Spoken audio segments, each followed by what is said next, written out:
Hey, how's it going? My name is Riley, and if you're new around here, I'm a documentary filmmaker who likes talking about everything from filmmaking, creativity, and faith.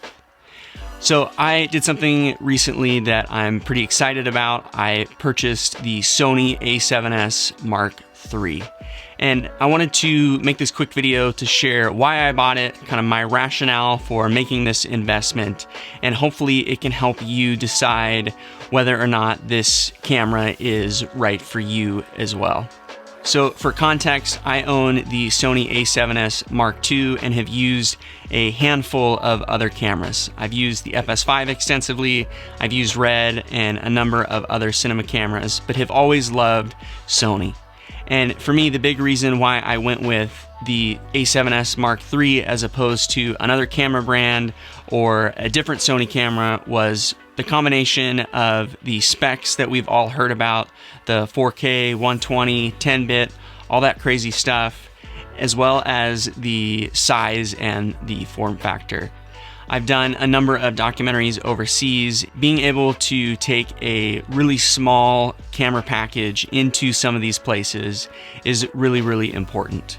If I went into these countries and had a bigger camera that needed to go on my shoulder, or even just something that looked like a video camera, I would go from looking like a tourist holding a photo camera to the press or someone who had a video camera. The impression of when you have a photo camera versus a video camera does really make a big difference when you're trying to stay discreet and stay hidden and low profile. There have definitely been a handful of shots that have been key to big projects that I've worked on that I would not have been able to pull off with a bigger cinema camera. One shot in particular was on my way to the Congo.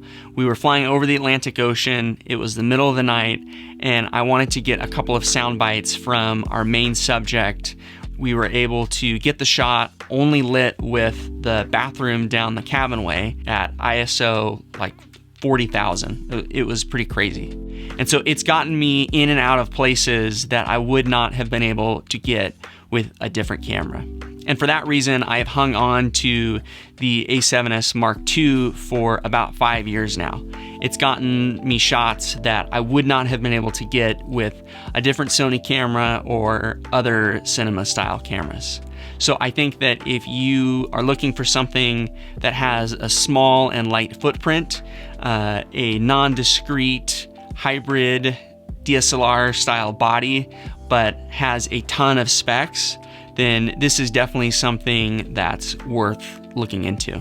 One thing that really jumped out at me and makes a big deal for me and my workflow is the high frame rates at 4K. Using the Mark II, really my only complaint is that if you wanted to shoot at 60p or 120p, you were shooting at 1080, which isn't a big deal and would totally be fine, but it definitely seemed like you could see that the footage was definitely kind of pixel bend or line skip somehow, because there was just a bunch of image artifacts that didn't exist in 4K or even 1080 at 24 frames per second. And so to not have to deal with any sort of a significant crop at 120p, and to know that at 60p it's in a high resolution, a high bit rate, and there's relatively no compromises is super exciting.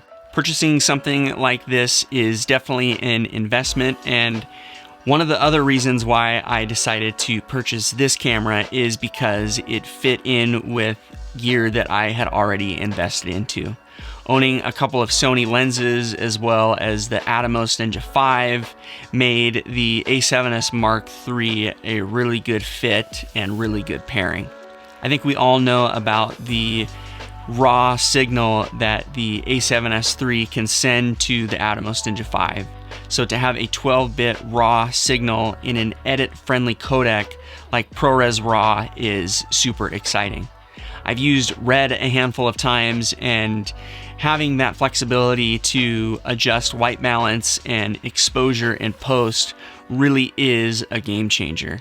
And while I don't want to oversell something like RAW, It's really something that I probably will use occasionally. Hopefully I would be able to take it overseas because it is such a small and light package, but to be able to have the option and the ability to shoot at such a high bit rate is super exciting for me.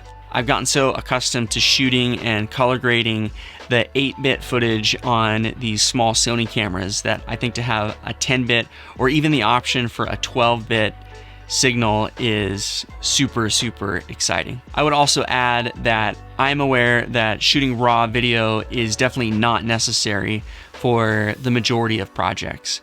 But it's nice to know that the codec that I'm working with at the times that I choose to go that route is not going to be the limiting factor, that I'm going to be the limiting factor.